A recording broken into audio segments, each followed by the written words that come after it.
Alrighty, and away we go! Talking about the Soviet Union and Khrushchev. And here we're going to be really focusing on deStalinization. And the reason why we're focusing on this is because we didn't finish it in class. So I will provide like a really quick overview of the things we talked about in class, and then we will spend a little bit more time focusing on that which we did not finish. And so we have two learning objectives. One, to understand the political reasons behind deStalinization as a policy. And then two, to understand the methods and results of deStalinization. One of the things to keep in mind and remember is that we will be looking at more specifically the economic policies, because economic is such a huge aspect of the domestic policies. However, look at this as some of the social policies that were enacted. Yes, they do have a political bent, but they have a real impact on the lives of people. And of course, next time in class, we will be discussing this, answering any questions, clarifying anything. So note any questions you may have so that everything becomes crystal. All right, deStalinization. And it is exactly as it sounds, removing Stalin out of things. Yay. Maybe they should have called it ex-Stalinization, but maybe that would have had different implications. Who knows? So here we begin with the review. So one of the things we said previously was that the government was in a difficult place. They could not rule with Stalinist totalitarian methods, but they couldn't completely denounce the past because their legitimacy was bound up with the past. And the sheer massiveness of the institutions created by Stalin would have created results. And so what they have is they embark at the behest of Khrushchev on a process of deStalinization. And so deStalinization is a set of connected policies that involved liberalizing economic policies, and we'll talk about that later, rehabilitation of purge victims, and some openness of historical issues, and then ruling collectively instead of single totalitarian. And so we have an official change in how Stalin is going to be represented. And as the image shown on the previous one, there is this massive like destruction of Stalinist Stalin statues and propaganda, etc. And so part of that is the dismantling of the cult of personality, removing the godhead of Stalin, and some criticism of his policies, not too much, because again, that would delegitimize the state. And so this idea creates, it's good in some ways, it has some positive impacts in terms of meeting the overall goals, but is ultimately unstable. So we can look at Khrushchev really coming into his own and coming into power, and sort of wielding his power in February 56 at the 20th Party Congress, when he gives his secret speech, which, not so secret. And so this speech denounces Stalin's autocratic rule, but it doesn't fully denounce Stalin. So this speech kind of indicates to Russia, and then it's also published in the Soviet states, and then to the West, that there is going to be a rolling back, an official rolling back of Stalin's policies. But they don't go all the way at denouncing Stalin because, again, the legitimacy of the government is bound up in Stalin. And so they stop at 1934, the time when, right before the Great Purge and the Great Terror begin. All right. And so this would have, if they went further than 34, like as stated, it would have delegitimized the Soviet system. And this ultimately is kind of like Khrushchev's gamble for power, kind of going his own way, a path different than what had been before, and also a path different than what he had stated he believed in when he was struggling for power. So before, he was conservative and on the right, and this kind of places him, well, not kind of, but definitely places him on the left. And so there is a partial shutting down of the prison system, and up until this is sort of ongoing until the mid 1960s. And so as these prisoners return to society, return to their communities, there's a visibility of the horrors of Stalin's system. And this kind of results in a widespread popular support for the policy of deStalinization. Now, one of the things we said is that generally in the Soviet system, that popular support wasn't such a big deal. You had to have support within the party. But when Khrushchev comes to power and after Stalin's death, that eases somewhat, because nobody has the totalitarian control that Stalin did. And so that meant that popular support starts to have a more sway. All right, now we get to some new stuff. However, the production of history, and y'all are all grade 12, yeah, y'all have all discussed history as in theory of knowledge. So, and that is why it's capitalized here. The production of official history is strictly controlled. And the line between what is acceptable and what's not acceptable is constantly changing. So what happens is the government doesn't quite know where they're going with this. And as I said previously, this process was very unstable because they needed to maintain legitimacy of the government, and through that, their own power and special benefits, right? They need the government and they need the communist control of the government to maintain their elite position within society. And so this is constantly going to be changed. And so there's going to be sort of like a waxing and waning of free speech and censorship. And so basically from the 1950s onwards, we say, though, that this is a cultural thaw, and this is also known as the Khrushchev thaw, because there is a relaxing of government control on civil society. And so part of this includes the acceptance and the recognition of the importance of the individual. And this is huge because, as we know, in a totalitarian system, and certainly as Stalin ran the country, the individual is unimportant. The individual exists to meet the needs of the state. And so now we're looking more at the importance of the individual.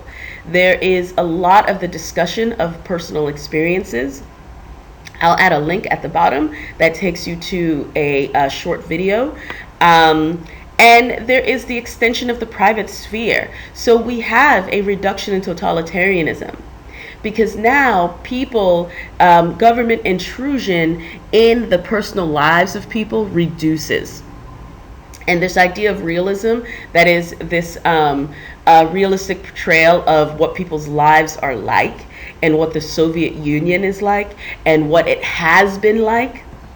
And so there is a resurgence in creativity in the arts again. As you know, especially, as you know, because we had these presentations, the arts had been strictly controlled. The arts were used as a tool by the government to maintain control, maintain power. And so that creative freedom of the individual, which is such an underpinning of the arts, was gone. And that meant that you don't have a flourishing in lots of variation in art and stuff like this. What you have is sort of like cookie cutter, right? And now that there is that removal of government intrusion in the private sphere and sort of the waning of heavy censorship, you have much, much more creativity in the arts. Plays and visual arts and literature just sort of blossom. And so one of the things we have here is One Day in the Life of Ivan Denisovich, or rather Denisovich. And I will add the link at the bottom so that you can click on it and look at it. And so this is a book that was published about dude living in a gulag, and this was not censored by the government. And all of this means that from this point on, from the time Khrushchev comes to power, the Soviet Union is no longer totalitarian. Yes, we still have an authoritarian state. The government is still firmly in control of a small group of people, but it no longer attempts to completely control all aspects of people's lives. And deStalinization is going to have some far-reaching consequences. Ultimately, it destabilizes the power of communist members and rulers worldwide, as well you know. And we'll talk about this in greater detail when we look at the foreign policy of Khrushchev. But there are attempted revolutions in Poland and Hungary in October 1956, because people saw this deStalinization as meaning, maybe we can have some democracy now. And it didn't work out, because the Soviet Union sent in tanks and stuff, you know. And so this process of deStalinization, as stated before, is not stable. Stalin becomes the most divisive and important issue within the internal struggle within the party. And there is the AntiParty Group. Now, this was really bad of them to let themselves be dubbed the AntiParty Group by Khrushchev, because it makes them seem as though they were against the Communist Party. And this AntiParty Group forms from the top members of the party leadership. They see the instability in the reforms that Khrushchev is attempting, and they see, and that instability in many ways is less about the instability of the Soviet Union and more about the instability of their continued power. And so they attempt to remove Khrushchev from office.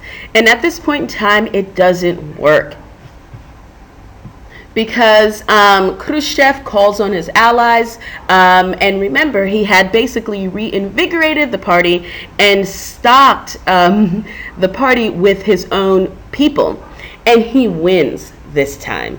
Dun, dun, dun. And so this leadership of the AntiParty Group is banished but not killed. They are sent to be like embassy members abroad. One is the director of a cement factory. One becomes a plant manager, like a factory manager. So as we said previously, the Stalinist purges no longer happen, and so now they get demoted and out of the public eye, but definitely they lose their position within the party and their position of power. And so in March 1958, Khrushchev is made premier of the Soviet Union, as well as being leader of the party.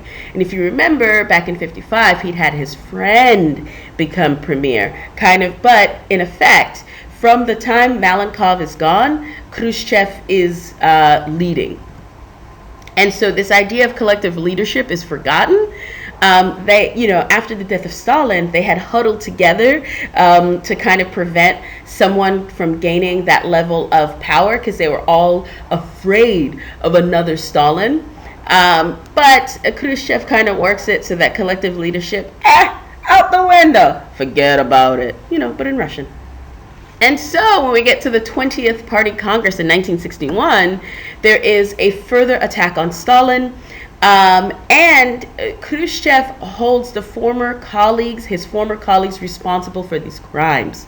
So he is really, really directly attacking these people who had been involved with some of the stuff that Stalin had did. Mind you, he had been involved too, because he was the dude who was in charge of the Ukraine when genocide was happening. But let's not talk about that. And so this is really a beginning of the end for him in some ways, because by the time we get to 1961 and you have this direct attack, people are feeling incredibly defensive and start really looking for ways to get rid of Khrushchev. And as you know, in 1964, they managed to get rid of him. And so there are going to be a number of things that play into it, specifically the failure of his economic policies and the mistakes he made with international policy. But these attacks at home on people with political power really work to undermine or really to galvanize people to work against him.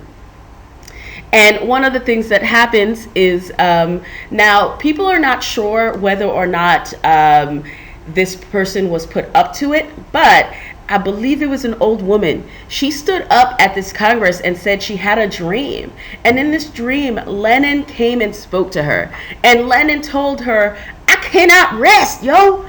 I can't rest because Stalin is buried next to me. And Stalin was all kinds of bad. But in Russian. And so this basically, now that Lenin can't have his eternal slumber because of the badness, the horror of Stalinist policies, this kind of cements the whole break with Stalin. Stalin is dug up and reburied in like a party cemetery, but like close to the wall, like in a really like bad, not respectful spot. All right, so I have a surprise for you, but this is a Khrushchev surprise. And so it's a quote unquote Armenian radio joke. And so the idea, apparently, from what I understand, in Russian society, Armenians are seen as being clever but subversive. And so they were always, a lot of these jokes were set up as like Armenian jokes, right? And so these were really dangerous to tell because apparently the KGB could come and suppress you if you were caught telling these. Anyway, here goes one about Khrushchev. This is Armenian radio. Our listeners asked us, what is the longest joke? Answer. We're answering the speech made by Khrushchev at the party congress. So that kind of gives you a bit of an insight as to how people perceived all of this. And here's your surprise. I'm really good friends with 25 letters of the alphabet. I don't know why.